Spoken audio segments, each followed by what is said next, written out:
Hai buddies, welcome to Deafline. Please subscribe dan tekan tombol lonceng agar tidak ketinggalan video berikutnya. Deafline akan membahas drama The Mentalist per episode. Semoga kalian bisa menikmati videonya.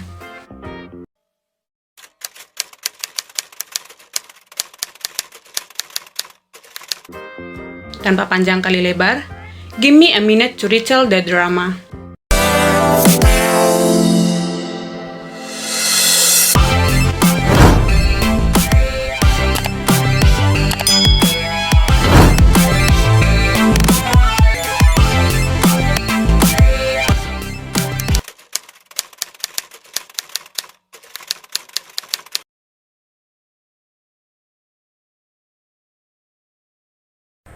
Drama The Mentalist episode 5 diawali dengan penyelidikan kematian Kara Palmer yang ditemukan di bawah mobilnya dan hilangnya Nicole Gilbert.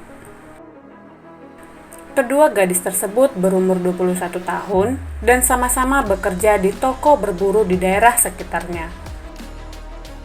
Kimball Cho memeriksa jejak ban mobil yang terdapat tepat di sebelah mobil Nicole, sementara Lisbon mencari petunjuk di mobil korban.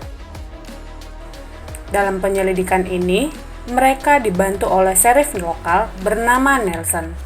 Nelson bertugas di area tersebut dan memberikan informasi mengenai kedua gadis tersebut. Menurutnya, Nicole dan Kara adalah teman baik. Seorang polisi lainnya menghampiri tim Lisbon dan sheriff Nelson. Dia memberikan asumsinya jika salah satu di antara Kara dan Nicole menusuk temannya sendiri hingga meninggal, lalu kabur ke hutan. Lisbon mengajaknya berargumentasi sesuai dengan bukti yang ditemukannya. Kara ditemukan meninggal karena kehilangan banyak darah, sementara Nicole menghilang. Dia mengasumsikan jika Nicole bisa saja kabur atau diculik. Dia meminta polisi untuk tidak berasumsi macam-macam.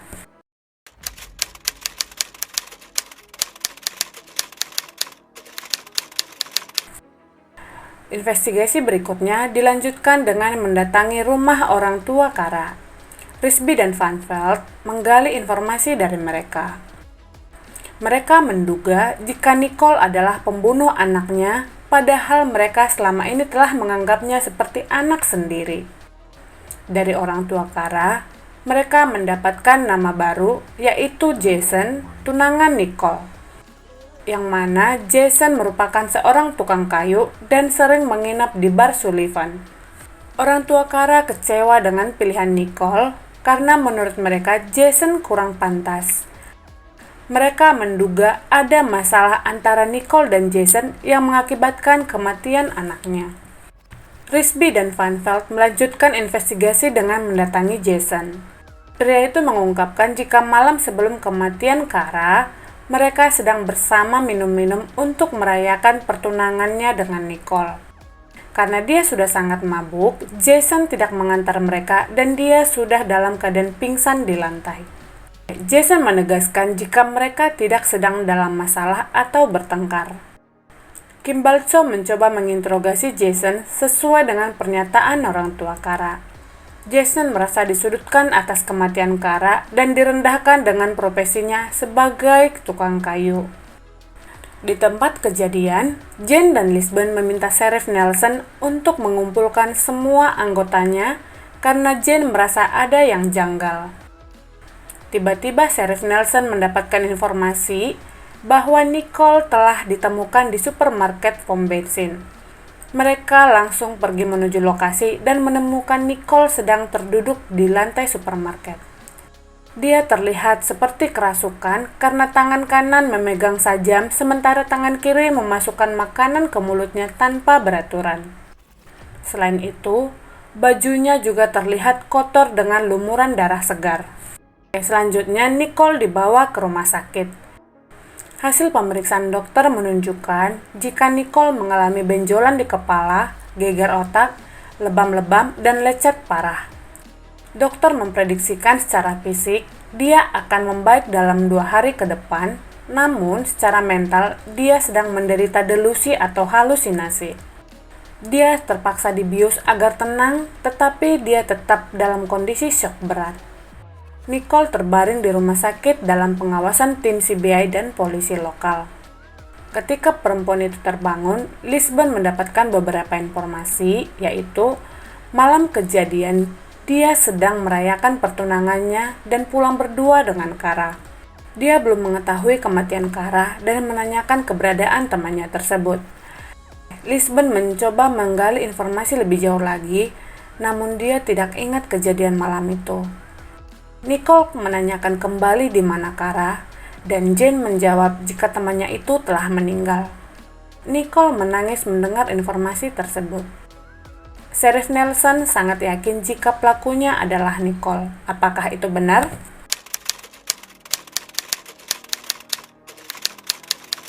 Let's continue our drama.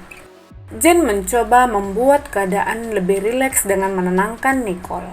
Kemudian, Nicole mengingat apa yang terjadi di mana mobilnya sedang berhenti dan Nicole keluar dari mobil karena dia muntah. Tiba-tiba ada seorang pria datang menghampiri mereka. Selanjutnya, dia tidak ingat apa yang terjadi. Sheriff tidak percaya dengan apa yang dikatakan oleh Nicole. Di sisi lain, Jane sangat yakin dengan pernyataan perempuan itu, hanya saja otaknya sedang buntu. Jane juga menambahkan, bagaimana mungkin baju Nicole banyak darah segar, sementara malam kejadian hujan deras dan cukup lama. Itu artinya dia berlindung dari hujan. Sebelum Jane meninggalkan Sheriff Nelson, dia mengatakan jika ada pihak luar yang berusaha ingin menutup mulut Nicole agar tidak mengatakan kejadian sebenarnya. Dan dia meminta tidak ada seorang pun yang bisa memasuki kamar perawatan Nicole. Penyelidikan selanjutnya dilakukan oleh Lisbon dengan menganalisis video pesta pertunangan Jason dan Nicole. Mereka telah memeriksa Jason, namun alibinya sangat kuat untuk dikaitkan dengan kematian Kara. Pada saat videonya diputar, Lisbon mengamati seorang pria bertopi baseball tepat di belakang Kara dan Nicole. Topi yang digunakan bertuliskan Earthly Pure yang merupakan nama brand kosmetik yang ditemukan di mobil Kara. Lisbon meminta Van Veld untuk menghubungkan wajah pria tersebut dengan aplikasi Samsat untuk mengetahui identitasnya. Dan ternyata pria tersebut bernama Rulon Farnes. Dia merupakan supir truk Earthly Pure Cosmetics. Di tempat yang berbeda, Risby telah memeriksa gubuk-gubuk dan gua di sekitar lokasi kejadian, namun mereka belum menemukan petunjuk apapun. Hingga scene ini, belum diketahui siapa pelaku sebenarnya. Jane memutuskan untuk menemui Nicole di rumah sakit. Agen CBI tersebut bertanya apakah dia membunuh Kara. Nicole mengatakan dia tidak tahu karena malam itu dia sedang dalam kondisi mabuk berat, tapi dia tidak pernah kepikiran untuk melakukannya. Berkali-kali Jane mengulang pertanyaan tersebut, tetapi jawabannya sama. Di saat yang bersamaan, Jason mengendap-endap ingin menjenguk tunangannya, tapi tidak diizinkan oleh polisi. Jane menegaskan jika tidak ada seorang pun yang bisa menjenguk Nicole.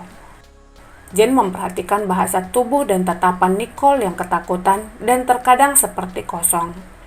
Nicole menyadari jika semua orang menganggap jika dialah yang sudah mengakhiri hidup Kara. Di lokasi lain, Kim Balcho, Risby, dan Van Veld mendatangi Rulon Farnes di sebuah bar.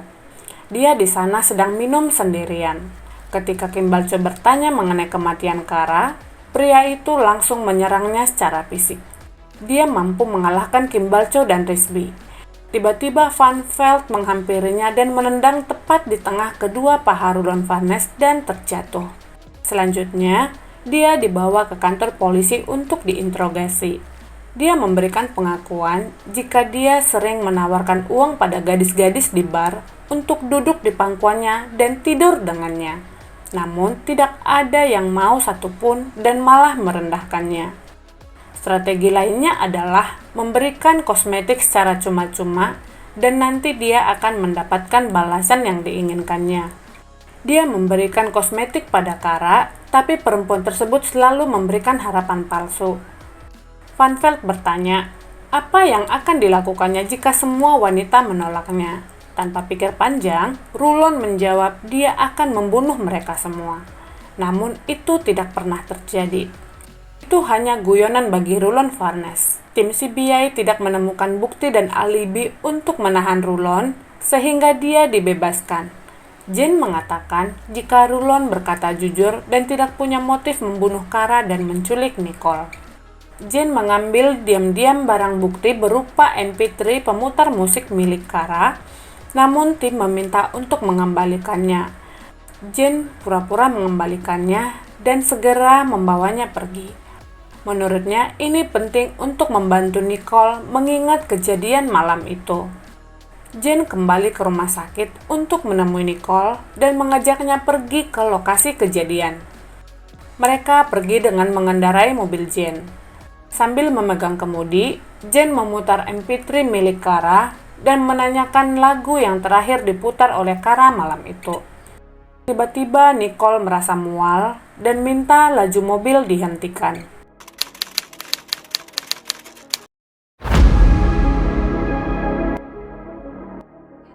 Kara tidak setuju hubungan Nicole dengan Jason karena menurutnya pria itu bukanlah pria yang baik.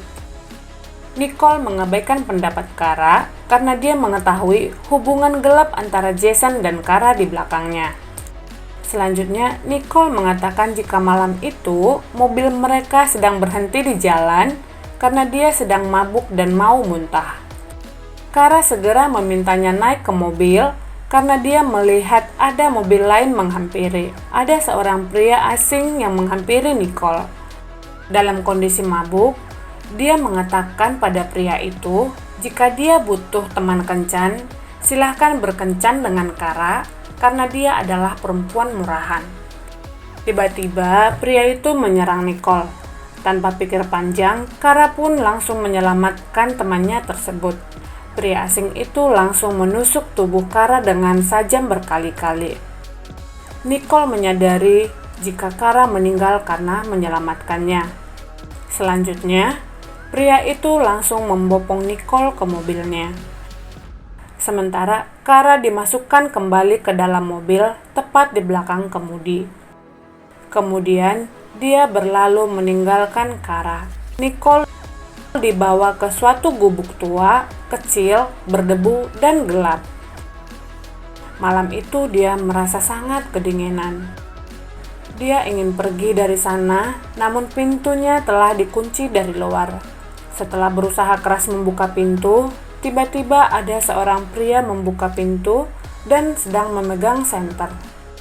Pria itu mengancamnya dengan sajam dan kemudian menganiaya dan melecehkan Nicole. Dia berusaha melawan pria asing tersebut dengan menendang paha tengah pria itu. Kemudian dia berlari sambil membawa sajamnya.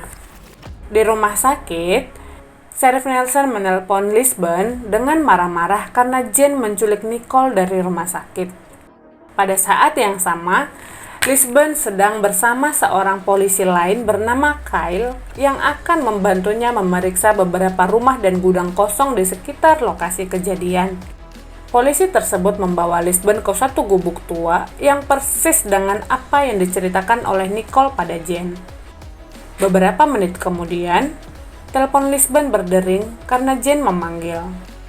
Dia mengatakan jika Nicole telah memberikan deskripsi ciri-ciri tersangka, yaitu berbadan tinggi, berbadan tegap, berambut coklat, berkacamata, dan kira-kira berusia 30 tahun.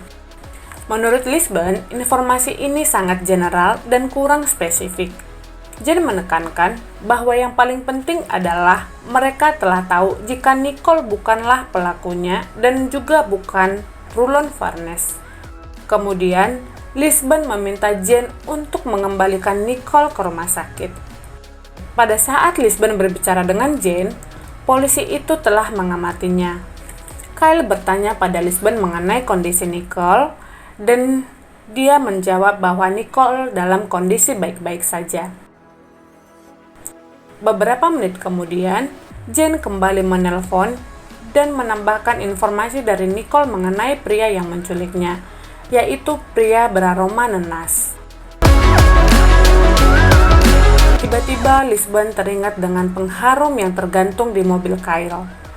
Kemudian dia meminta Jane untuk koordinasi dengan tim lainnya untuk membantu Lisbon dengan memberikan alamat spesifik, yaitu penginapan Eagle Pine dekat rute 6. Kyle telah mendengar percakapan Lisbon dan Jane. Di sisi lain, Lisbon sudah bisa menyimpulkan jika pria yang dimaksud adalah pria yang sedang bersamanya. Sambil mengaktifkan panggilan pada Jane, Lisbon mencoba menenangkan keadaan dengan mengajak Kyle berpikir jernih untuk menceritakan apa yang dilakukannya pada Nicole dan Kara. Kyle mengatakan jika malam itu dia ingin berbicara dengan Nicole sebelum dia pergi menikah dengan Jason. Dia telah lama mengamati perempuan tersebut. Kyle tidak mau jika Nicole menikah dengan Jason. Menurutnya, Nicole tidak layak untuk Jason. Setelah mendapat pengakuan Kyle, Lisbon memintanya kooperatif agar tidak ada kekerasan dan adu senpi. Tiba-tiba mereka adu senpi satu sama lain di ruangan yang begitu gelap. Melalui telepon, Jane memberikan solusi agar Lisbon bisa selamat dan menangkap Kyle, yaitu dengan melemparkan teleponnya ke arah Kyle agar dia fokus pada suara Jane, sementara Lisbon bisa keluar pelan-pelan. Kyle mencari keberadaan Lisbon tapi tidak menemukannya. Kemudian dia keluar dari pintu sambil memegang senjata. Tiba-tiba, Lisbon dan Risby menyuruhnya berlutut. Kali ini, Lisbon berhasil menangkap pelakunya yang merupakan seorang polisi. Lisbon terlihat lega setelah Kyle ditangkap. Di akhir drama episode 5, Nicole menemui Jane dan memeluknya. Dia sangat berterima kasih pada agen CBI tersebut. Sekian dulu retelling drama kali ini. Thanks a lot for watching. Jangan lupa subscribe, like, dan tekan tombol lonceng agar tidak ketinggalan video berikutnya. See you in my next video. See ya!